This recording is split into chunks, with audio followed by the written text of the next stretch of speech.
पहली बात तो परम स्वतंत्र न सिर पर कोई, वो परम स्वतंत्र हैं, उनको तपस्या से साधना से खरीदा नहीं जा सकता। और दूसरी बात है, कबीरदास जी कह रहे हैं, कबीरा हंसना छोड़ दे, रोने से कर प्रीति, बिन रोए किन पाइया, प्रेम प्यारा मीत। जो हमारे परम प्राण प्यारे आराध्य देव हैं, व्याकुलता आ जाए उनसे मिलने के लिए, यही शास्त्रों में पाया गया है। बहुत सहज में एक दृष्टांत में, एक संत तपस्या कर रहे थे बरगद के पेड़ के नीचे और एक पीपल के नीचे, बहुत समय से तप परायण थे, भजन परायण। तो वहां से देवर्षि नारद जी निकले, तो प्रणाम किया, थोड़ी देर वार्ता में, बोले जा रहे हैं आज नाथ के दर्शन करेंगे धाम में, वैकुंठ धाम में। बोले महाराज आप प्रभु से एक बात पूछ सकते हैं कि हमें कब प्रभु का साक्षात्कार होगा?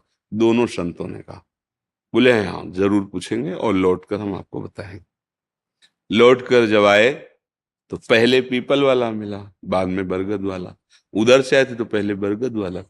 पीपल वाले ने पूछा महाराज भगवान मिलेंगे? तो उन्होंने कहा कि भगवान ने कहा कि जो बट वृक्ष के नीचे रहते हैं उनको तो इसी जन्म में मिल जाएंगे, लेकिन आपको जो पीपल के जितने पत्ते हैं इतने बार जन्म लेकर भजन करना होगा, तब आपको भगवान मिलेंगे।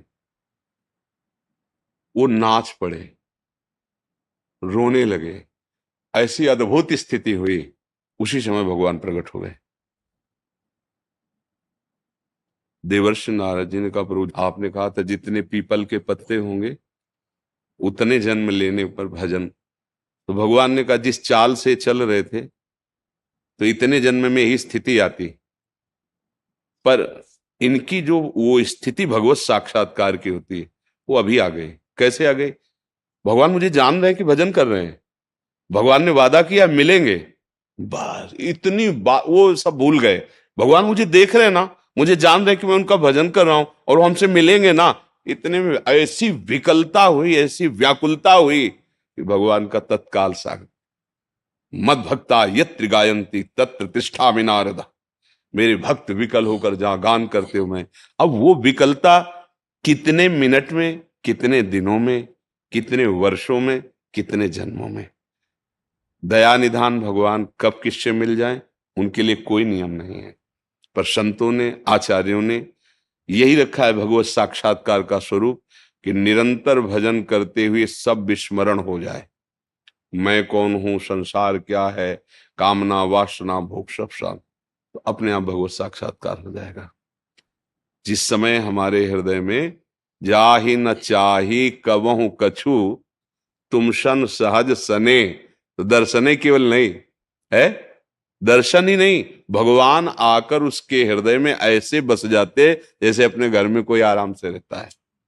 जाहि न चाही कबहु कछु, तुम सन सहज सने, बसहु निरंतर तासुर, सोराउर निजगे। भगवान से वाल्मीकि जी महाराज बता रहे हैं कि वो आपका निज घर है, उसके हृदय में। तो चाह भगवान के दर्शन की, अन्य चाहों को मिटा दे, वो नाम का बल होता है। क्योंकि जब नाम जप किया जाता है तो सबसे पहले पापों पर प्रहार करता है और फिर पाप प्रवृत्ति कामनाओं पर प्रहार करता है, दोनों को नष्ट कर देता है, पाप और पाप प्रवृत्ति का। अब ये थोड़ा बड़ा माला चलाए फिर संसारिक भोगों में लगे तो उनको अनुभव नहीं होगा। जो डट करके भजन कर रहे हैं, अपनी इंद्रियों को अधर्म से रोक रहे हैं, उनको अनुभव होने लगेगा। जैसे पवित्र एक नशा है नाम में, एक अद्भुत आनंद है, पर वो तभी आएगा जब हमारी कामनाएं शांत हो जाएंगी, पाप नष्ट हो जाएंगे, निर्मल, तब वो एक नशा नाम छोड़ नहीं सकते। फिर उसी नशे में, उसी नाम के जो एक खुमारी सी चढ़ी रहती है, उसी में फिर व्याकुलता पैदा होती है। अब जिया नहीं जा रहा, दरस बिन दूखन लागे नैन। आज की भी शाम गई, धिक्कार हमारे जीवन को, प्रभु नहीं मिले। चिल्ला चिल्ला के एकांत में रोता है, प्रभु मेरे में तो सामर्थ्य नहीं, मैं तब आप तक आ जाऊं, पर आप तो आ सकते हो। मैं पतित हूं माना, पर आप तो पतित पावन है ना। मैं दीन हूं माना, पर आप दीनानाथ है ना। मैं अधम हूं, पर आप तो अधम उदाहरण। वो बातें होने लगती हैं, इतनी तन्मयता बढ़ती को भगवान को अपने सामने देखने लगता है। फिर कभी नाचता है, कभी हंसता है, कभी रोता है। वो अद्भुत स्थिति आ जाती है।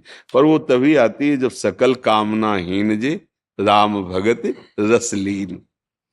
अगर हम भगवान का भजन करें, भगवान की चर्चा, बस राग द्वेष जनित चेष्टा, राग द्वेष जनित चिंतन, इससे बच जाए। राग द्वेष की ही वार्ता होती है, राग द्वेष का चिंतन होता है, राग द्वेष की चेष्टा होती है, फिर कैसे आनंद कैसे आवे? वहां तो हर्ष शोक आएगा। राग से अनुकूलता, अनुकूलता से हर्ष, और द्वेष से शोक। यही बस ऐसे वृत्ति चलती रहती है। वो परमात्मानंद का अनुभव करने की योग्यता खो देता है। इसलिए उपासक राग द्वेष दोनों खोइए और खोजिए पद निर्वाण। राग द्वेष तभी हटेगा जब सब में अपने भगवान की भावना की जाएगी। जड़ चेतन जग जीव जत सकल राम में जान। जब तक ये भावना नहीं होगा तब तक राग द्वेष अपना प्रभाव दिखाता रहेगा। बहुत सूक्ष्म होता है, अंदर की वृत्ति का होता है।